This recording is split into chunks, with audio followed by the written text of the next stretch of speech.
Tarik nafas dulu.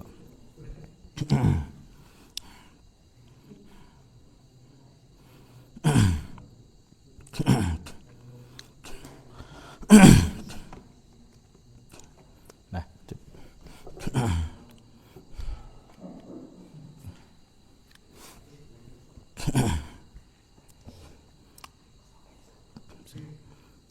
Assalamualaikum warahmatullahi wabarakatuh. Alhamdulillahil barrir rahim, al-wasi'il alim, dzil fadlil azim, wa afdalus salati wa atammut taslim ala sayyidina Muhammadin nabiyyil karim, al-munazzali alaihi fi dzikril hakim, wa innaka la'ala khuluqin azim, wa ala alihi wa ashabihi al-kirami juwarihi fi darin na'im, amma ba'du. Qala Allah Ta'ala fil Qur'anil Karim, a'udzu billahi minasy syaithanir rajim. Ya ayyuhalladzina amanu taqullaha haqqa tuqatih wa la tamutunna illa wa antum muslimun. Wa qala ta'ala aidan alladzina yattakhidhuna al-kafirina awliya'a min dunil mu'minin ayabtaghuna 'indahumul 'izzah fa innal 'izzata lillahi jami'a. Wa qala rasuluna sallallahu alaihi wasallam Wa qala rasuluna sallallahu alaihi wasallam man salaka tariqan yaltamisu fihi ilman sahalallahu lahu bihi tariqan ilal jannah, amma ba'du.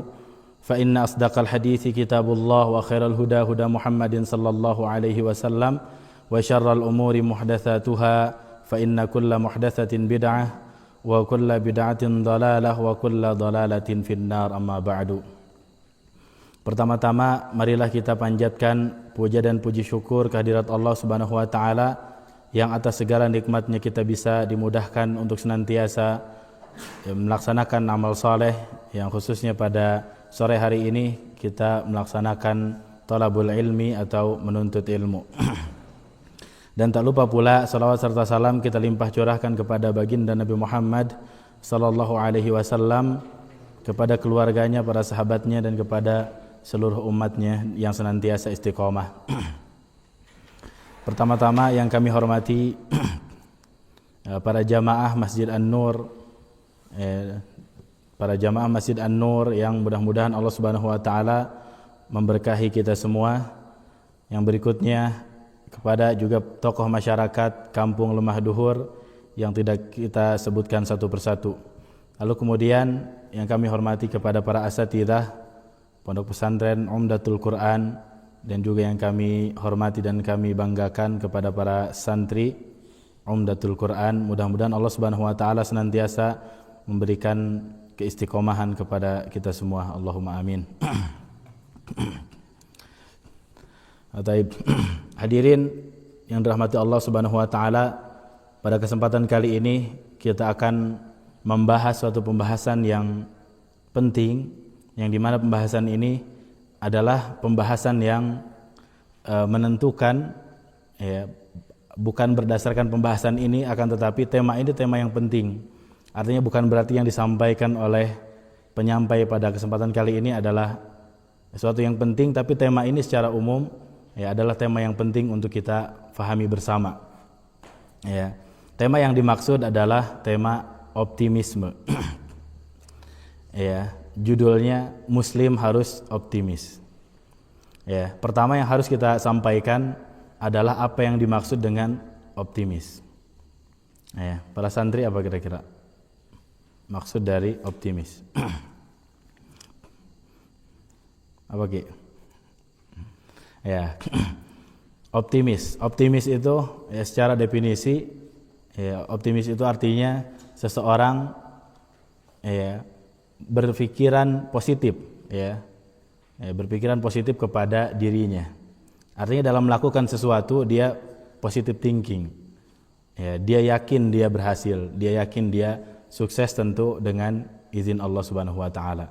Dan ini berlaku dalam setiap masalah. Ya, menghadapi permasalahan apapun kita harus optimis. Ya. Ya, optimis ini penting ya, karena kebalikan dari optimis adalah pesimis. Ya, pesimis itu adalah berpikiran negatif. kepada diri kita sendiri. Artinya ketika kita mau melakukan sesuatu, ya, kita terkadang merasa sepertinya ini sudah pasti gagal. Ya, sepertinya saya tidak bisa melakukan ini dan ini. Ya, itu disebut pesimis. Ya, kebalikan dari optimis.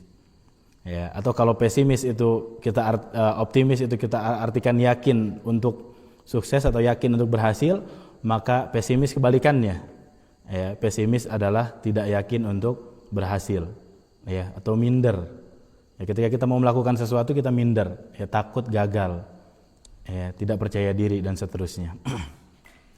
Nah, ini tema yang sangat penting, ya, karena terkadang kita sekarang, ya, kita pesimis terhadap kemajuan umat Islam. Ya, karena kalau kita berbicara misalkan tentang teknologi, tentang apapun, rata-rata yang memiliki adalah orang kafir. Persenjataan, kekuatan negara segala macam rata-rata dikuasai oleh orang-orang kafir. Ya, hampir, ya, kebanyakan kaum muslimin mereka pesimis atau berpikiran negatif. Ya, seolah-olah mereka atau umat muslim ini tidak akan menang.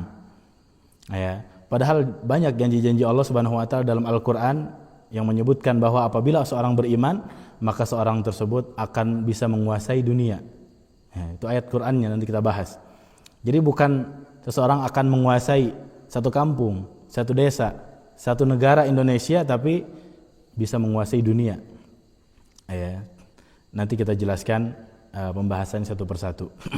Jadi tema optimis adalah tema yang sangat penting karena dalam melakukan apapun kita harus optimis, harus yakin. Nih, harus yakin berhasil. Ya.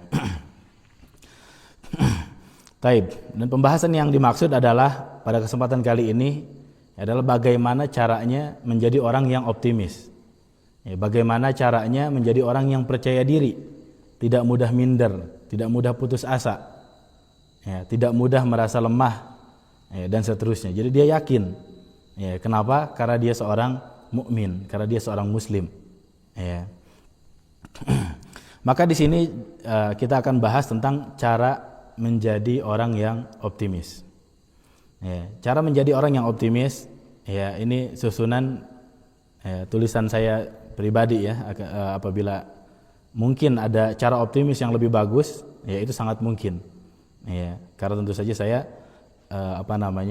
tidak mencantumkan semuanya, ya, berdasarkan ilmu pengetahuan saya yang sangat sedikit tentu saja. Ya, jadi cara optimis di sini ada beberapa pembahasan. Ya, cara menjadi optimis yang pertama kuncinya adalah ikhlas. Ya, jadi dalam setiap kondisi, dalam setiap permasalahan, ya, ikhlas itu rasanya sulit untuk ditinggalkan. Ya, karena ikhlas itu pembahasan yang sangat penting. Makanya para ulama biasanya membuat kitab apapun, biasanya temanya diawali dengan tema keikhlasan. Ya, minimal di mukaddimahnya dan seterusnya. Ya, jadi keikhlasan itu adalah pembahasan yang sangat penting. Ya, terus lalu kemudian apa hubungannya antara optimisme, ya, kita yakin kita menjadi orang yang sukses, apa hubungannya dengan keikhlasan? Ya, hubungannya adalah sebagaimana firman Allah Subhanahu wa taala. Allah Subhanahu wa taala berfirman dalam surat Al-Ankabut ayat ke-69. Ya, Allah Subhanahu wa taala berfirman dalam surat Al-Ankabut ayat ke-69 yang berbunyi a'udzubillahi minasyaitonir rajim walladzina jahadu fina lanahdiyannahum subulana wa innallaha lama'al muhsinin. Allah Subhanahu wa taala berfirman dan orang-orang yang berjuang bersungguh-sungguh. Jadi orang-orang yang berjuang, ayatnya walladzina jahadu fina, dan orang-orang yang berjuang, yang bersungguh-sungguh di dalam jalan kami. Artinya tujuannya siapa? Tujuannya Allah Subhanahu wa taala. Ya, lanahdiyannahum subulana. Maka kemudian Allah Subhanahu wa taala akan bukakan jalan-jalannya.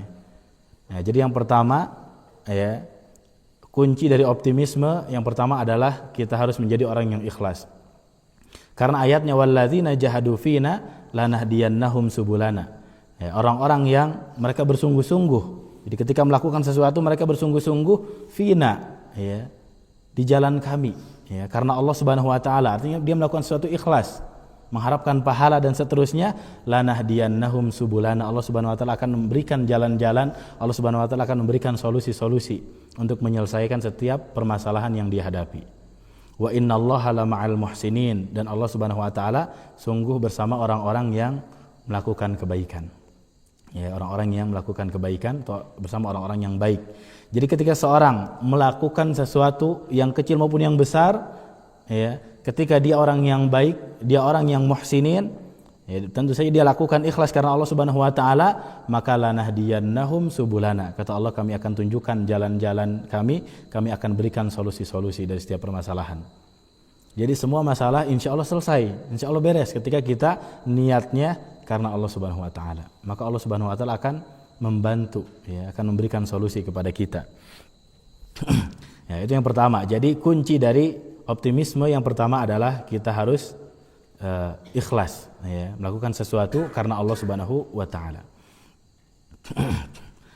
Ya, lalu kemudian yang berikutnya, pembahasan yang kedua, nah ini pembahasan yang sangat penting, mungkin kita perdalam di tema ini, ya, adalah kunci optimisme atau kunci seseorang, ya, percaya diri, ya, setelah tadi dia ikhlas melakukan sesuatu karena Allah Subhanahu wa taala, yang kedua adalah dia harus memiliki sifat izzah. Ya, sifat izzah. Apa itu sifat izzah? Ya, kalau kita menarik dari definisi ilmu mustalahul hadis, yang ini pembahasan cukup penting. Dalam ilmu mustalah ada hadis yang namanya hadis aziz. Yang dimana hadis aziz tersebut artinya adalah, ya, ada dua makna, ya, secara bahasa. Makna yang pertama artinya adalah kuat, ya. Makna yang pertama artinya adalah kuat. Aziz itu artinya kuat. Jadi hadis ini definisinya kan hadis aziz itu secara istilah adalah hadis yang diriwayatkan oleh dua jalur. Ya, jadi kalau diriwayatkan dari satu jalur disebut hadis gharib, ya. Kalau dari dua jalur disebut hadis, ya, hadis aziz. Ya, secara bahasa hadis aziz itu adalah hadis yang kuat. Kenapa? Karena bukan cuma satu jalurnya, tapi ada dua. Ya. Tapi secara bahasa yang lainnya selain daripada kuat tadi, hadis aziz juga berarti, ya, sedikit.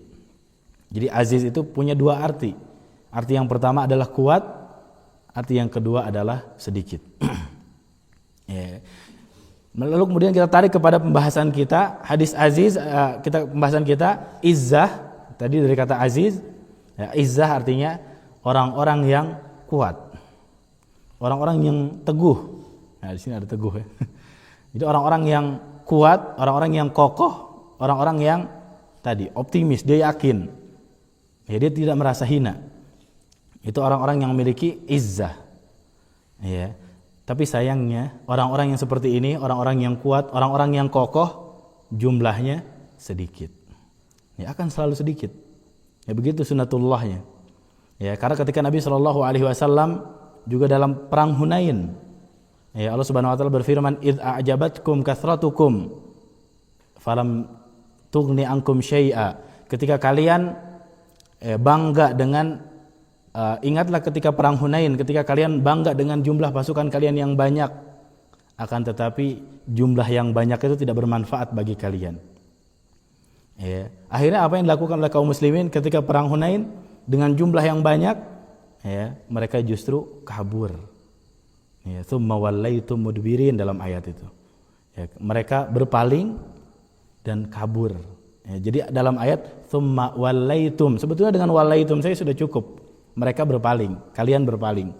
Ya, tapi kenapa ditambah mudbirin? Karena dalam peperangan kalau wallaitum kalian berpaling bisa berarti itu strategi. Kabur dulu, putar balik, serang balik, bisa jadi. Ya, counter attack bisa jadi.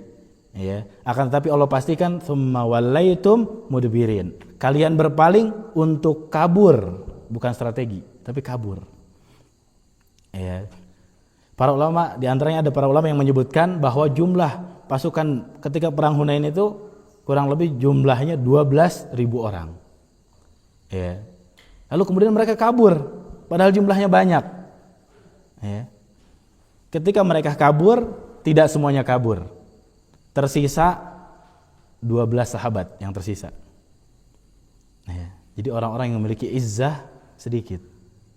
Antum bayangkan dari 12.000 orang semuanya kabur, yang tersisa 12. Nah, itulah orang yang punya izzah, orang-orang yang kokoh keimanannya, orang-orang yang teguh, luar biasa. Makanya para sahabat yang 12 ini akhirnya memanggil sahabat-sahabat yang lain. Nah ya, akhirnya mereka pun pada akhirnya kembali untuk berperang. Ya, dan seterusnya. Tapi intinya orang-orang yang memiliki izzah itu jumlahnya sedikit.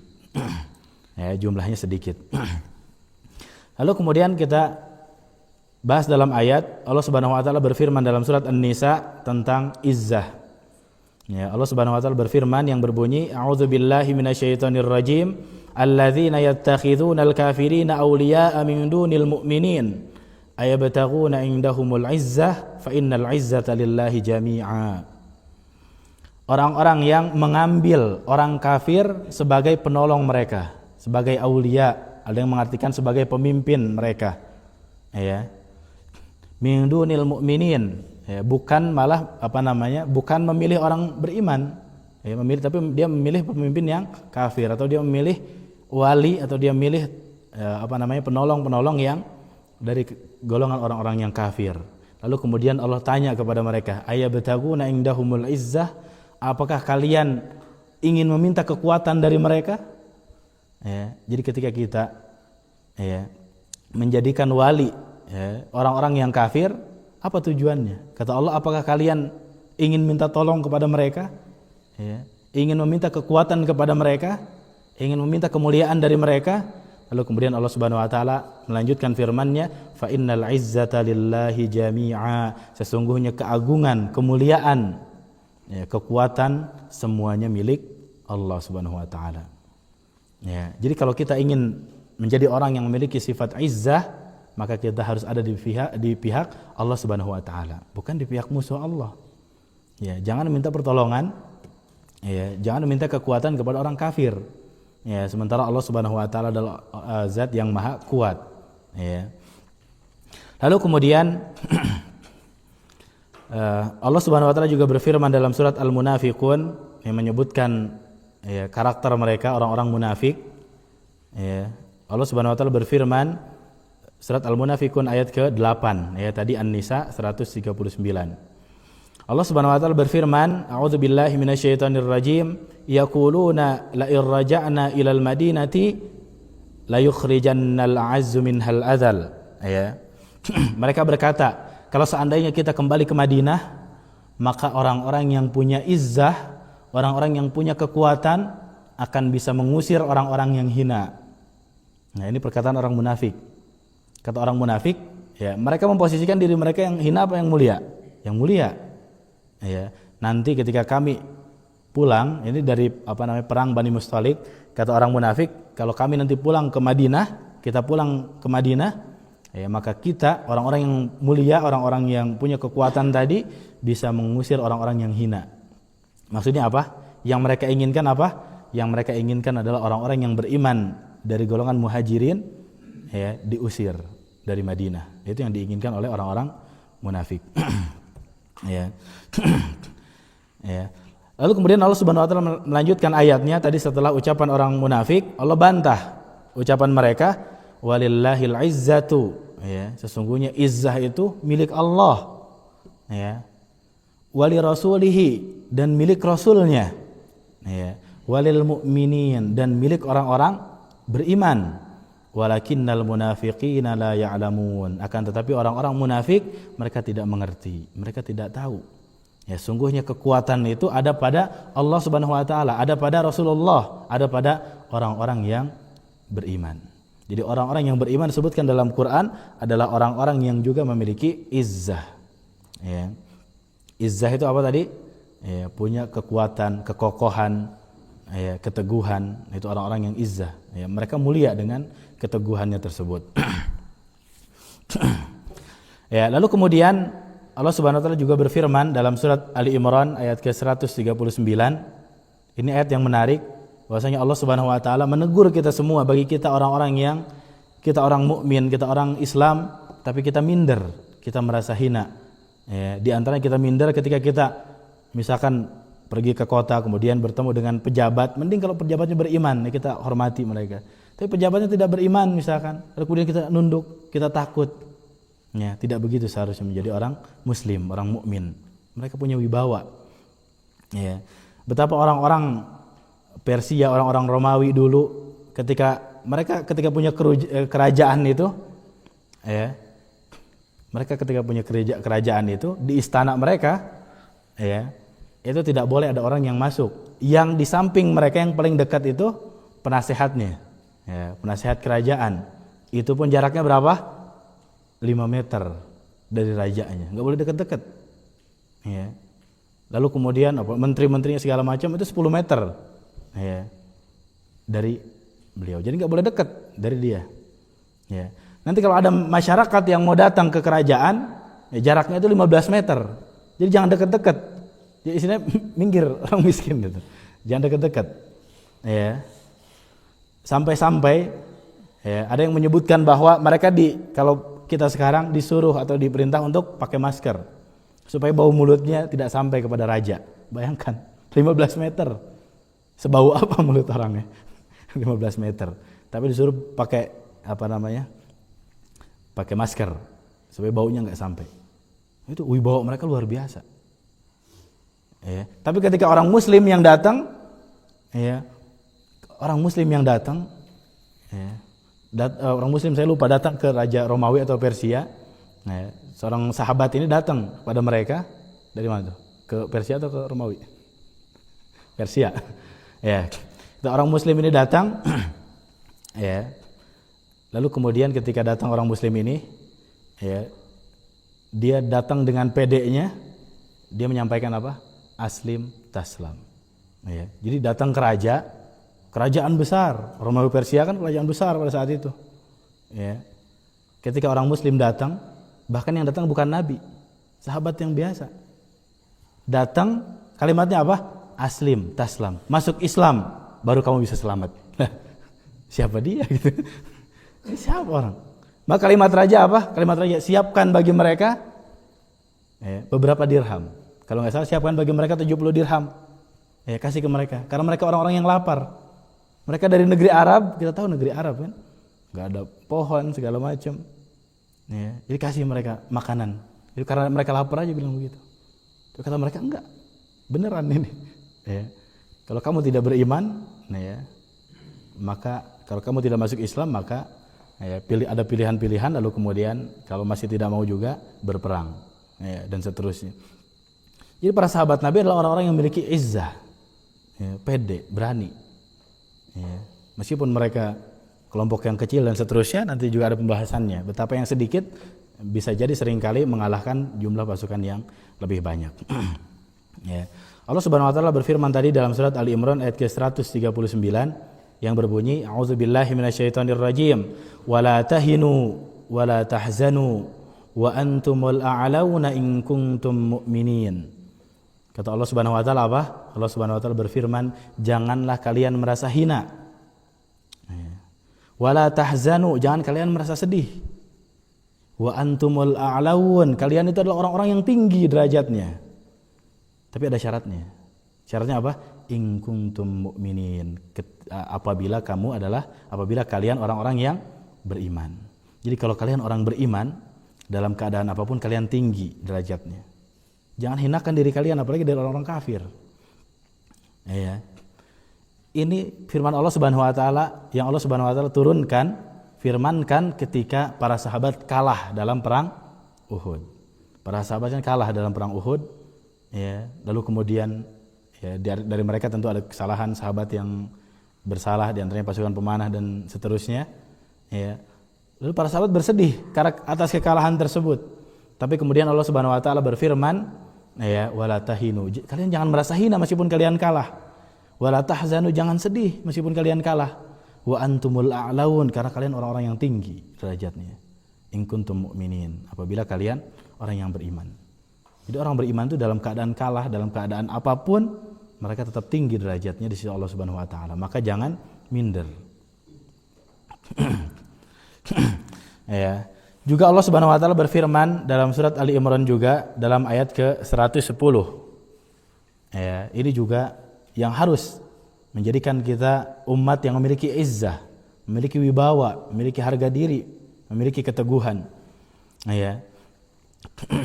Adalah firman Allah Subhanahu wa taala yang berbunyi, a'udzubillahi minasyaitonirrajim, kuntum khaira ummatin ukhrijat lin-nasi ta'muruna bil ma'rufi wa tanhauna 'anil munkar wa tu'minuna billah.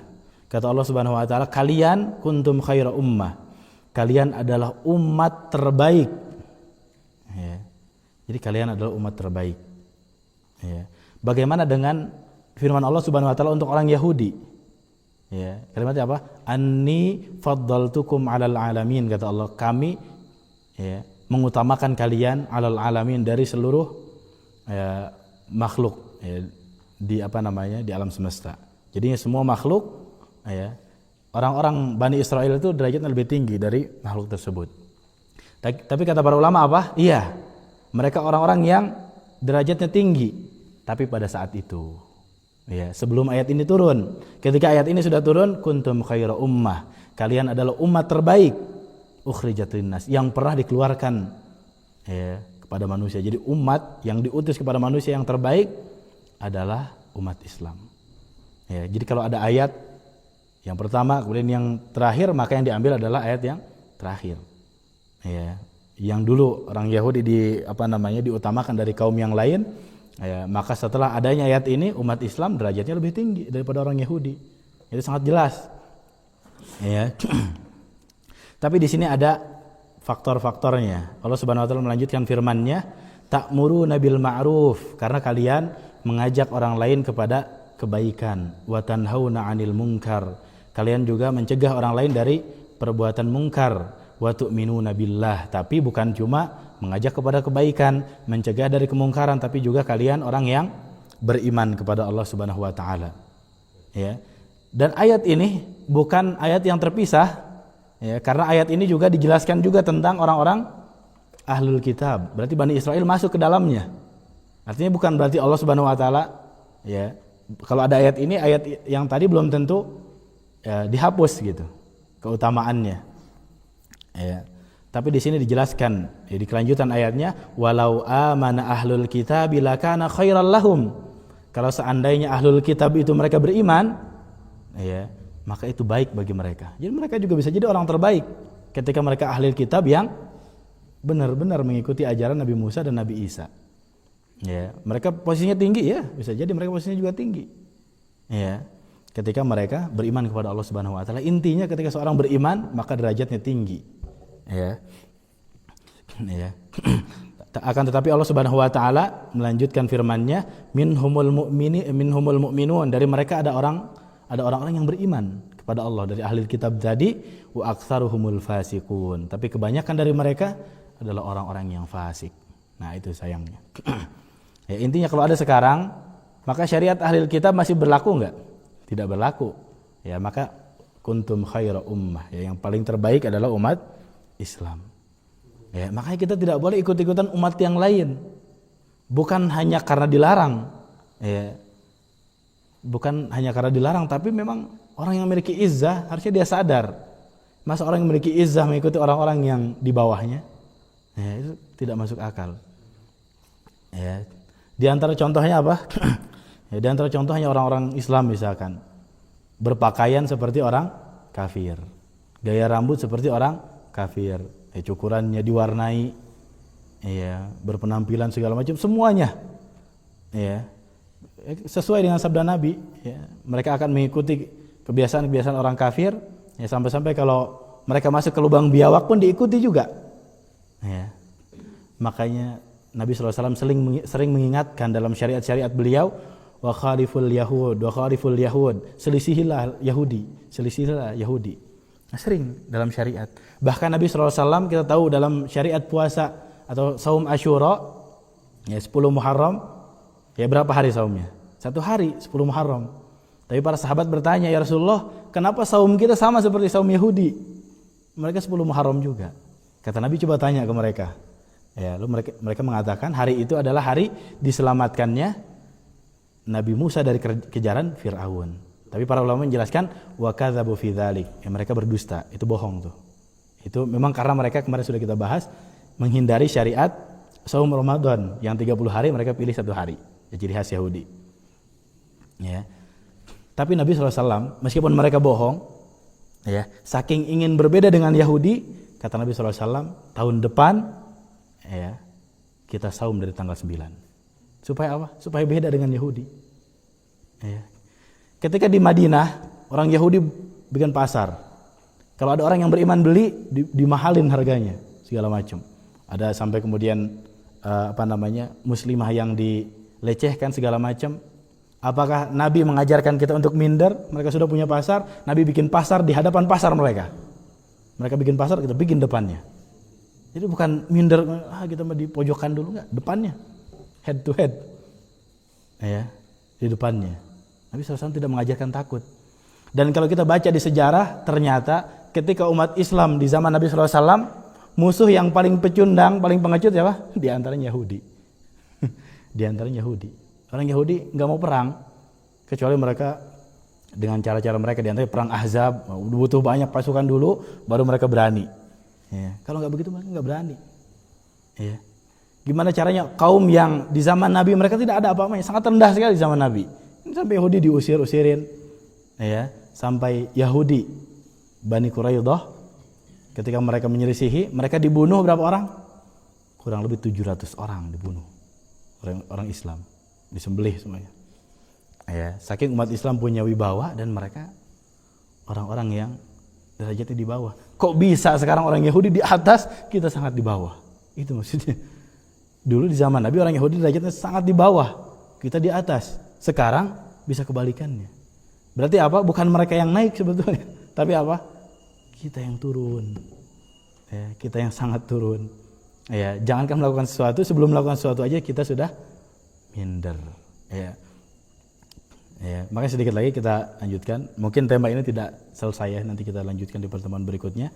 Yang terakhir, pembahasan yang terakhir, yang juga Nabi SAW mengajarkan kepada kita untuk menyelisihi Yahudi adalah ketika Nabi SAW meminta kiblat dipindah dari Masjidil Aqsa ke Masjidil Haram. Ya, Nabi SAW bukan Nabi tidak memuliakan Masjidil Aqsa. Ya, tentu Nabi juga memuliakan Masjidil Aqsa. Dan bukan juga hanya karena Nabi orang Mekah, akhirnya Nabi ingin kiblatnya ke Mekah, bukan hanya itu. Ya, tapi kenapa Nabi SAW terus berdoa supaya kiblatnya dipindah? Karena ternyata ada sebab di balik itu. Ruh pemindahan kiblat itu ada sebabnya. Sebabnya adalah ketika Nabi sedang enak-enak dengan para sahabat ibadah menghadap Baitul Maqdis, Masjidil Aqsa, ya. Lalu kemudian ada kalimat dari orang-orang Yahudi. Orang Yahudi mengatakan, enggak apa-apa lah ya. Kalau seandainya kita sesat, Muhammad yang benar pun enggak apa-apa. Minimal kiblat kita masih sama kok. Gitu. Kata orang Yahudi enggak apa-apa. Minimal kita ada persamaan. Persamaannya apa? Kiblat. Kiblat kita masih sama, meskipun sholatnya atau ibadahnya semuanya beda, minimal kiblatnya sama. Maka Nabi berdoa kepada Allah supaya kiblatnya dipindah. Enggak rela Nabi SAW sama dengan Yahudi. Lalu kemudian kita sekarang meniru mereka. Ya, kenapa? Ya, karena umat Islam pada akhir zaman nanti kata Nabi SAW, ya, seperti buih di lautan. Karena mereka tidak punya izah. Kesini yuk, ayo. Makanya dulu saya sering kasih contoh ketika, contoh apa? Lato-lato misalnya. Bukan masalah main lato-lato ya, bukan. Tapi kenapa kita mudah sekali? Lato-lato. Kita juga yakin, bagi kita nggak terlalu penting banget gitu. Kenapa kita ikut? Kenapa? Karena semua juga begitu. Sekarang juga di TikTok, joget dia nggak penting, joget apalah itu, diikutin juga. Ini sekarang lagi tren, ini sekarang lagi tren. Kemarin ketika Lebaran, bagi-bagi amplop ada tariannya, ternyata tariannya Yahudi katanya. Ya, mudah sekali kita mengikuti. Kenapa? Karena kita tidak punya izah. Ya. Kalau kita tidak punya izah, diajak sini, ayo. Gitu. Diajak sini, ayo. Kemana? Lubang biawak pun tadi ikut juga tuh masuk. Ya, karena tidak punya izah. Tapi ditanya sama para sahabat, kan para sahabat bertanya kepada Rasulullah, ya Rasulullah, apakah karena jumlah mereka sedikit sehingga mereka mudah diombang-ambing? Kata Nabi SAW, bahkan jumlah mereka banyak. Nah, itulah izzah itu bukan perkara sedikit atau banyak. Ya, tapi izzah itu perkara prinsip yang dimiliki oleh setiap muslimin atau orang-orang yang beriman. Ya, orang-orang muslim atau orang-orang yang beriman. Ya, mungkin cukup pembahasan kita pada kesempatan kali ini. Ya, ini belum selesai ya temanya karena ini baru kita bahas 2 cara untuk meraih optimisme. Yang pertama tadi apa? Ikhlas, melakukan suatu ikhlas karena Allah Subhanahu wa taala, tentu Allah akan tolong. Maka kita optimis. Lalu kemudian kita harus memiliki izzah, kita yakin posisi kita tinggi karena keimanan. Ya bukan karena diri kita, tapi karena keimanan kita kepada Allah Subhanahu wa taala. Allah berikan izzah tersebut. Lalu kemudian dengan itu kita jadi optimis karena kita disebutkan tinggi oleh Allah Subhanahu wa taala. Maka orang-orang yang tinggi harusnya orang-orang yang memiliki sifat optimisme. Dan di sini saya menulis ada 5 kunci optimisme. Kita baru bahas 2, insyaallah kita lanjutkan di pertemuan-pertemuan yang berikutnya. Kurang lebihnya mohon maaf apabila yang disampaikan banyak kekurangan dan kekeliruan. Ya tentu kekurangan dan kekeliruan tersebut ya disebabkan selain dari syaitan, tentu dari dari kebodohan diri saya pribadi. Ya, taib kita cukupkan. Wassallallahu ala nabiyyina Muhammadin wa ala alihi wa sahbihi ajmain. Subhanaka Allahumma bihamdika asyhadu an la ilaha illa anta astaghfiruka wa atubu ilaik. Wassalamualaikum warahmatullahi wabarakatuh.